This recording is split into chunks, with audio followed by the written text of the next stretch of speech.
On HabNormals number 73, I'm going to take a look at last week's games. I have my Habs 3 stars of the week. I'll make my predictions for next week's games. Should the Canadians be looking for a second line center right now, or could they wait till the trade deadline, or maybe even not at all? All that and more. HabNormals starts now.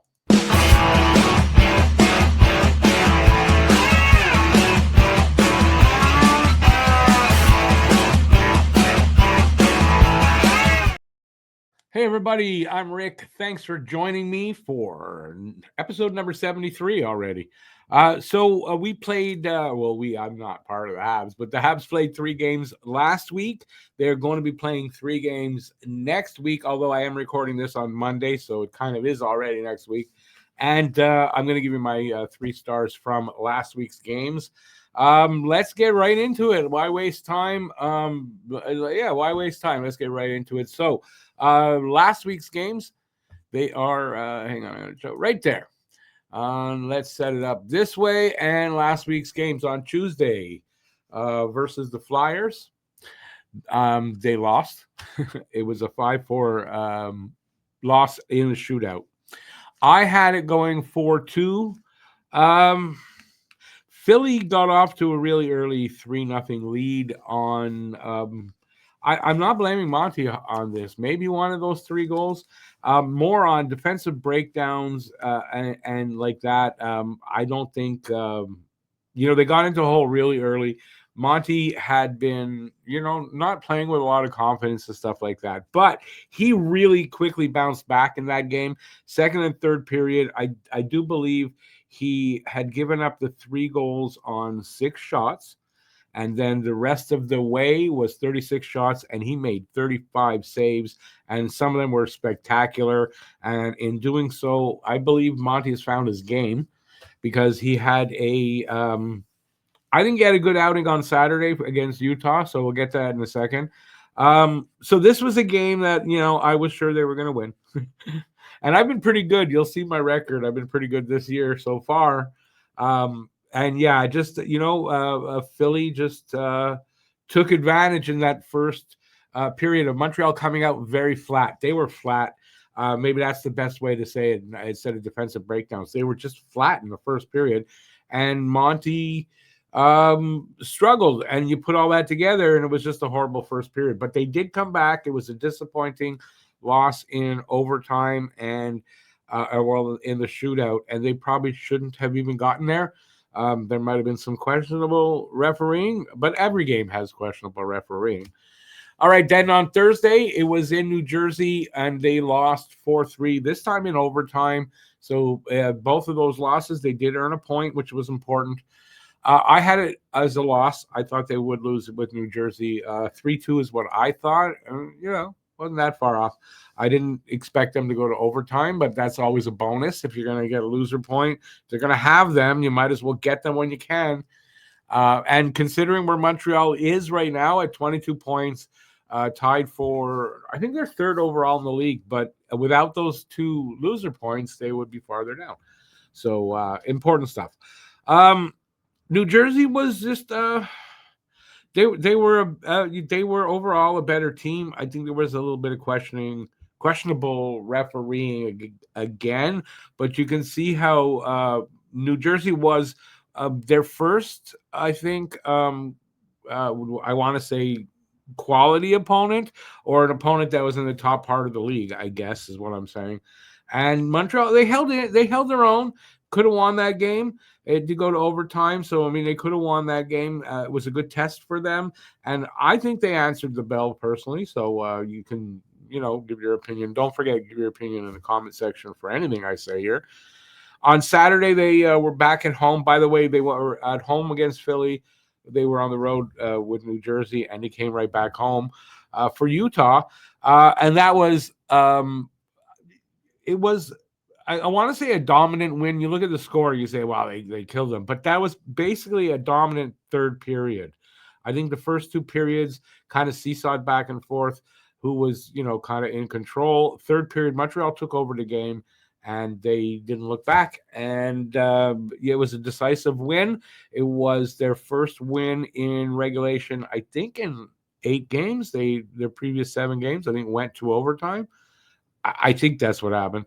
And it was good to see them get a win without having to go to overtime. Good for their confidence. Monty played well again, so good for his confidence. They need both goalies going.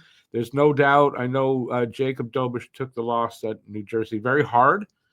I think he's that kind of goalie where he wants to win every single game, and if he doesn't, he blames himself. He takes it kind of hard. He's going to have to get over that to have a long career, if you ask me, and I'm sure that he will. Anyway, so those were last week's games. I had called it what did I have it? 2-1, I think I had called for a loss. Oh, my picks are there. My picks are there. So I had called for a win, a loss, and a win. I got 2 losses and a win. The loss to Philly was only my wrong call as far as wins and losses, not by score. So I'm doing pretty good so far. All right, let's shift over to the 3 stars of the week. These are my Habs only 3 stars of the week. Lead off with the first one, and that's Alex Newhook. He had a goal and 2 assists. He had a game winner, I believe, in the game winner against Utah, I want to say.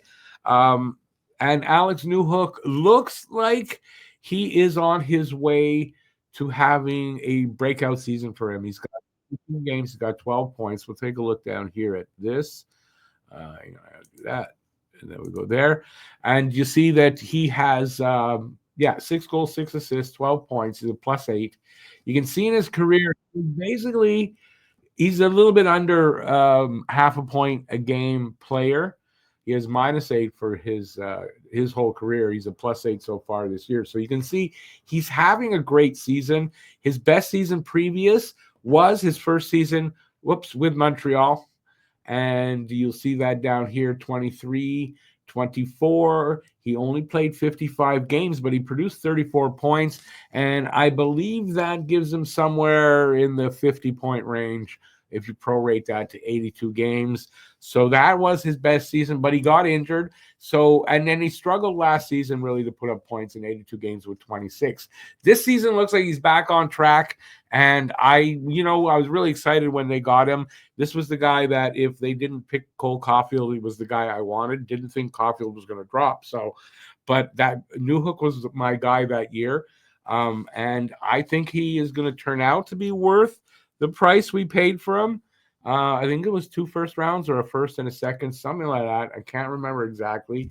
But I think this could be his breakout year. He's on a line with 2 young guys in Demidov and Kapanen that are playing really well, producing points, and he's right in along with them, and he seems to fit. It seems like that line has chemistry. Yeah, I think this could be Newhook's breakout season. We're going to have to find that out because there's a lot of hockey left. There's no doubt. If he can stay injury-free and he can keep some kind of consistency this season, I think he'll have his best statistical season so far in his career. All right, so let's go to the next one. Hang on, I gotta take that off, and I gotta go over here. So my next star is Noah Dobson. Noah Dobson had 4 assists, and in 2 of the 3 games, I thought he played really well. I'm probably giving him no respect for the other game. I think it was the New Jersey game. He had 2 assists against Philly, I think, and 1 against Utah. He played really well. He's been steady. He's the kind of defenseman I'm noticing that puts up points regularly, and you don't overly notice him out there, and that's a good thing. When that's happening, he's at his best. And I think he's more than adequate defensively, and he is playing amazing with Matheson as a partner, as a pairing. And nobody would have thought that. I was one of the few that I had that as the pairing for the start of the season, and see how that went. It's going fantastic, and I hope that can keep up. I don't see why not. And if Dobson looks like he may be on the way to somewhere in between the 39 points last season and his career high of 70, somewhere in there. There's a lot of opportunity for him on the power play. He's putting up lots of minutes, and he's playing really well. And this week, first one that I think first one I had him as a star, second star for me. First star to me, you're going to laugh, is Kirby Dach. Dach had 4 goals. I think one of them was a little lucky, but he had 4 goals. He's playing really well. He looks like he's comfortable and confident in that knee of his. He's found the speed in his skating again. Last season was one of the knocks. He just couldn't get the speed going as he wasn't comfortable with the knee. So I think that problem seems to be solved. I saw one of these games, he had to chase somebody down, and you can see his skating is better. His confidence is there. He's playing so much better. His physical game is starting to come around, and he's looking really good out there. It's obviously he's not going to be the 2C for this team. That seems obvious, but he's finding his place. He's finding his game, and he had an awesome week with those 4 goals. So I gave him first star. Next, I got 2 honorable mentions that I want to get in there. And when I can find the honorable mentions, and that is, where am I now? 1, 2, 3, here. Honorable mentions, both on the same line, and as you'll see with them and Alex Newhook, that second line had a really good week. Oliver Kapanen had 2 goals, 1 assist, and Ivan Demidov 1 goal, 2 assists, along with Newhook's 1 goal, 2 assists. And that second line produced this week. And that's what's been missing. Like last season, that's something that was really missing is a second line, right? And surprisingly, and if anybody had any doubt in Oliver Kapanen, he is proving to be at least an adequate second line center. And at his age, he's got lots of room to grow. And that's why the question that I'm going to talk about, should they be looking for 2C right now, considering the position where they are in the standings, or maybe they don't have to. So we'll talk about that. But Oliver Kapanen and Ivan Demidov, who is in flashes amazing. Sometimes you don't notice him out there, and then out of nowhere, here's this wizard coming along. So Ivan Demidov had a good week. That whole line had a good week, and yeah, they get my honorable mentions. All right. So next, I'm gonna because it's only me here. I'm going to take a look at next week's games and give you my predictions. Next week, they have 3 games. Tuesday, and they're all at home. Tuesday, LA. Thursday, Dallas. And Saturday, the one I'm really looking forward to. On Saturday is Boston. Why so much so? Besides that, it's Boston. Boston's playing really well right now. They're right behind Montreal in the division. They're, I think, 10 wins, 7 losses. And they're playing really well. So Montreal playing really well should be an awesome game. I think Montreal will win that one. I'm going to go to that one first since I'm talking about it. Win that one 3-2. In talking in our group chat on Facebook today, Cam, who's the Boston fan on our other channel, he said actually he thought I'm lowballing that, so I figure out he's going to say Boston with a higher number, and no, he said he thought it would be 4-2 and possibly 5-2 with an empty net goal for Montreal. So getting the respect from the Boston fan, but I kind of think they're both playing well. With the rivalry and the way that the two teams get up for these games over other games, right? And I think it'll help as far as the scoring, keeping that down a little bit. And yeah, I think the 3-2 win for Montreal sounds right. Could be in overtime even. And yes, it could be 4-2, could be a different score, obviously, but that's how I see it. All right, so the first game, Tuesday, LA, I think is a beatable team. Montreal, except for this, Montreal hasn't beaten LA since. Oh, do I have that? No, I didn't put that up. Since 2019, I have something where for the game, when I do the game, I'm going to put that up. Let's see. Last time Montreal beat LA, Shea Weber scored 2 goals. I forget the second one. The defense group top 6 was Cale Fleury was in there, Brett Kulak and Victor Mete. And there are a couple of things like that. It's been a while. So they haven't beaten them, and we're due. We're due to beat them. Whether it's in LA, whether it's in Montreal, we're due to beat them. Montreal is now playing way better than they have in the last few seasons, obviously, at the top of the league. Not exactly sure where LA is, but Montreal is higher up than them. So, no, I think Montreal will be due to beat LA, and they're going to beat LA 4-3. It'll be tight, maybe, but 4-3. And if they blow them out, even that's not going to surprise me at all. Although I'm not up on where LA is right now and how they're playing, to be very honest. Thursday, they've got Dallas. That's the one I don't see a good result. I see a loss, but in overtime, I think Montreal pull a point anyway, and a 3-2 loss in overtime to Dallas. Yeah, even though Montreal, I think scoring-wise, like goals for and goals against, Montreal's doing better. It's just that I see Dallas as being a stronger team. I don't know why, and there's no proof of that this year. And they're going to come in here for some reason and beat us, and I hope I'm wrong on that one, and that we turn the tables, but I see it as a 3-2 loss. So I'm looking at a 2-1.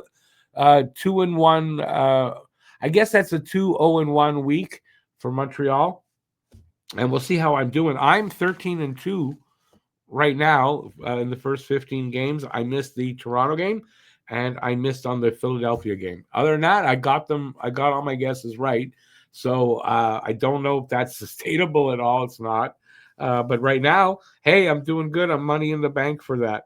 All right. So, yeah, anyways, let me know in the comment section. Do you agree with my 3 stars of the week? Who are yours if you disagree?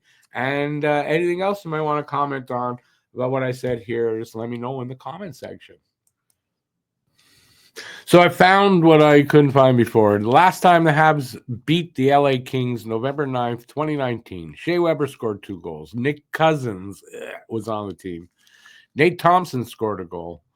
Habs decor included Cale Fleury, Brett Kulak, and Victor Mete. Carey Price made 31 saves, and Nick Suzuki was a rookie. So that's kind of a long time ago. All right, so now this portion, I got a few subjects I'm going to talk about, and they are these. I'm going to start with, I'm going to pick the bottom one there. Should Montreal be actively looking for a 2C right now? So why do I ask that? Because, I mean, they're doing fine. You wouldn't think that that's a priority, but it may be, right? Did they expect to be where they are in the league right now? No. Would they like to hold on to that? Yeah. Would they like to win the division? I think at this point where they are 15 games in, they're top of the division, top of the conference, near the top of the league. And what's the big piece missing, even though line 2 is producing, is a second line center. Is Oliver Kapanen the guy that you want to go with the rest of the way to assure you make the playoffs? Maybe not, but maybe they do. Maybe they go, well, we don't really need to make a trade because we got Kapanen. Kapanen's playing really well. We have time to wait and see what happens with him, and then if we need to, we could maybe make a move. In the meantime, I think they're kind of on the phone, getting feelers out there, seeing if there's a deal out there that they can leap on if they feel they need to. Things like that. I think that's where it's at. So for me, I don't know that right now that they have to go out and make a trade for a guy like right now. The rumor is the biggest one is for Nazem Kadri. Elliot Friedman's putting that out. So it says Montreal would have what Calgary would want. I just saw this actually today. So that's Elliot Friedman on a possible Kadri trade.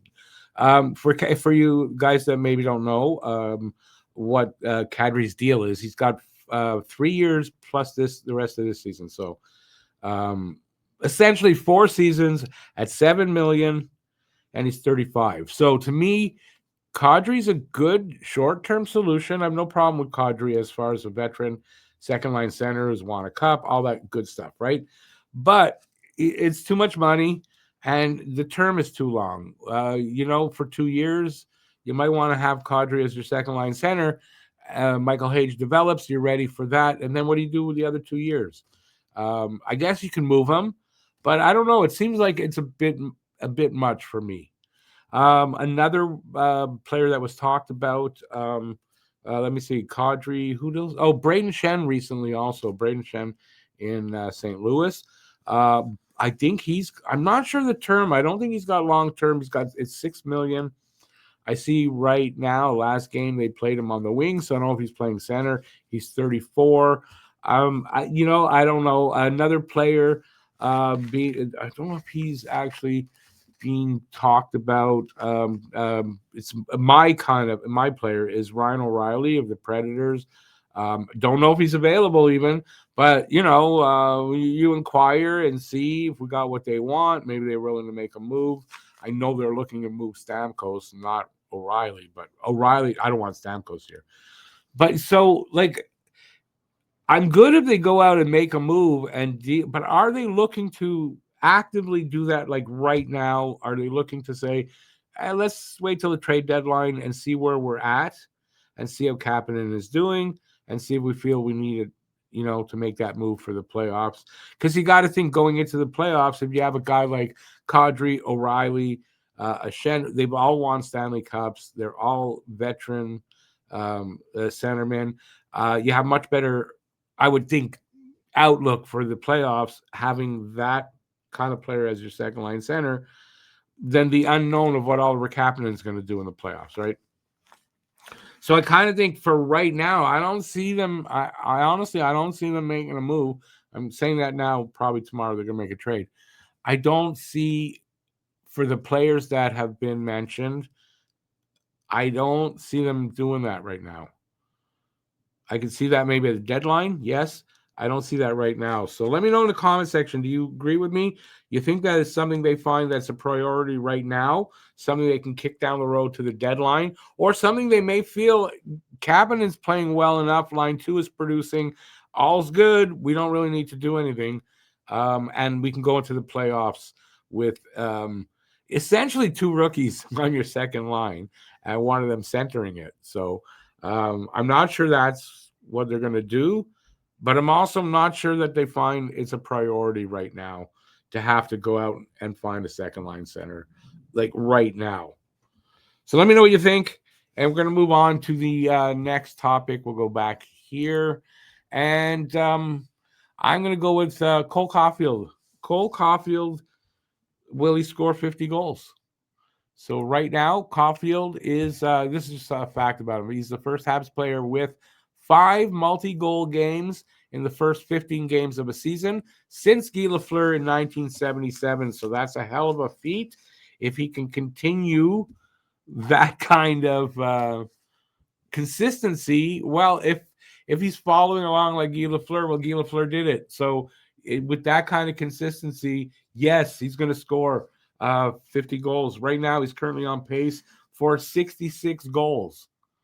So as long as he doesn't fall off that pace very much and his consistency is there, and boy, I'll tell you what, it's looking like it. But it's very early in the season. He could drop off at any point. He could have any number of things, and I don't want to talk about them because I don't want to jinx it, right? Who wants to be the one that jinxed it? But at this current pace, he's going to hit 50. I believe this is the season we've been waiting for. I think 40, if you're looking at it and go, well, maybe not 50, but he'll get in the 40s. I think that's he'd have to fall off a cliff not to get 40 at this point, right? So we'll see, but I believe he's going to get 50 goals. I do believe Caulfield will get 50 goals, the first one since Guy Lafleur, because we've only been really talking more about 40 goal scorers, and so the last guys to do that, but the last 50 goal scorer on the Habs was Guy Lafleur. I guess was Stéphane Richer. So Stéphane Richer, the last one, and we'll see if Cole Caulfield can end up, getting in that group of Habs players that have 50 goals in a season. It's not a huge group. It's definitely not a huge group. I believe Cole Caulfield will get into that group this season. Yeah. So let me know again in the comment section what you think about Cole Caulfield hitting that 50 goal margin. You think he will, or you're still in the mindset of, yeah, he's going to get in the 40s, but I'm not sure yet about 50. And I get it's early, it's only 15 games in, but that's, I guess, a hot take maybe for me. Maybe not. Let's move on. What's next? Who am I going to pick next? Now, we talked about Newhook with the having a breakout season. I did a little more than I wanted to. For Newhook, I forgot he was one of the topics here, but I'll just show you that. So he's got 6 goals, 6 assists, 12 points, as you saw before. That's a pace like Caulfield. Caulfield has 12 goals in 15 games, on a pace for 66 goals. Newhook's on pace for 66 points. So that's a question for you. Do you think Newhook can stay consistent enough to get 66 points? I say no. But I do think Newhook is very capable this season of getting in and around, I'll say, 50 points. So maybe 48, maybe 52, like something like in that area. I don't think he's going to keep the pace of 66. I don't. But I would love to see him do that. And considering that he does have 2 young guys that are playing well, and they're producing points, but they are rookies, and I don't know if they can keep that up all season. I do think Demidov can. And I got confidence in Cabinet. So if that happens, I mean, he may hit 60 points, which would be awesome. I think he's fully capable at some point in his career to be up there. I don't know that he'll hit it in his first breakout year. But I think he'll get around 50 plus, and we'll go with that. So let me know again, do you think Alex Newhook is capable of hitting what he's on pace for right now? Because maybe he can. I don't know, but I'd like to see him do it. All right, let's look at the next one. And what haven't I done? I want to save that top one for last. I did the other 3. And all right, so you might look here and go, first the NBA, now MLB, and wondering what the hell am I talking about? Well, I am talking about this. Okay, so this is from The Athletic. It says news. Cleveland Guardians pitchers Emmanuel Clays and Louis Ortiz have been indicted on a host of charges tied to allegedly rigging pitches thrown during MLB games, according to an indictment unsealed Sunday. So why is that super important? Is because just a couple weeks ago, the NBA was involved in some scandal involving gambling, and the NBA here, Major League Baseball, is now involved in a scandal involving gambling and the NBA. It's not necessarily Major League Baseball doing this, but who knows if they just haven't discovered that yet, right? But the point is, gambling and sports should not be in bed with each other. That's all. They should not be in bed with each other. And it's a little bit more proof. I've been talking about this for a while, more in terms of why the reffing in the NHL is so bad and why officiating in general in the 4 major sports in North America are so bad, is that they're all in bed with gambling. And now, one by one, starting to come out that there's something going on there. And it's kind of like a cockroach. If you see a cockroach in your kitchen, there's more than one. There's a lot more than one. And I think it's going to be the same thing over, I don't know how long it's going to take for them to uncover all this, but in all 4 sports, I think NHL and NFL aren't that far behind. It's almost like let's have a gambling. Let's bet on who is the next sport to take some kind of scandal on gambling. Will it be hockey or will it be football? Don't know. But I put that out here because I think there's a lot of people that do agree with me in what I've said, but a lot of people kind of scoff at it and go, whatever, because they like to gamble. And more often than not, I think it's because those are people that do like to gamble occasionally or more than that. And the ones that kind of agree with me aren't really gamblers. I kind of think that along that line, or not big gamblers. You know what I mean? But I think it's just proven out. They shouldn't have done it. They shouldn't have allowed them to get into bed with each other. Um, for the league's integrity, they shouldn't have tried to do it. But of course, money talks. And then you got to look and follow the money and see, did somebody do something illegal to make all this happen? Are there payoffs that, like, I think these things are going to come out. I'm a little ahead of it, I guess, myself anyway. It hasn't happened yet. But I mean, it's two of the four major sports have had some kind of gambling issue. What do you guys think of that? Let me know. I feel a little vindicated because I talked about it many times. I think it's not going to be that long down the road where we're going to hear that the officials are are doing something illegal like that. And I'm going to say, and I'm not accusing because I don't know, not going to shock me if they uncover that the leagues themselves were in bed with the gambling companies. Not going to shock me at all. Because if you look in the NHL, the way with the reffing, it's hard to say that. And I'm not saying this, but it's hard to look at it and think, yeah, the leagues aren't in bed with gambling. It's hard to look at that and not think that. So we'll see what happens with that. But I just I thought I'd bring that to you because you might not have seen that, especially since it's not hockey so far, and you might not have seen that. But I mean, I'm waiting for the ball to drop with the NHL. It'll happen. I think it'll happen at some point. All right, last topic is Habs players in top 10, multiple categories, all over the stats. There's Habs players, and I've got proof of that right here. Hang on, I got to go look down there. Let's see what I got. Calder rankings. Calder rankings have, and now it might not be in this order still, I don't think it is, but Jacob Dobish at one point was leading the rankings. Ivan Demidov is at the top. And you got wrong Oliver Kapanen in there as well. So you got three Habs rookie players, all in the early top 10 of the Calder rankings.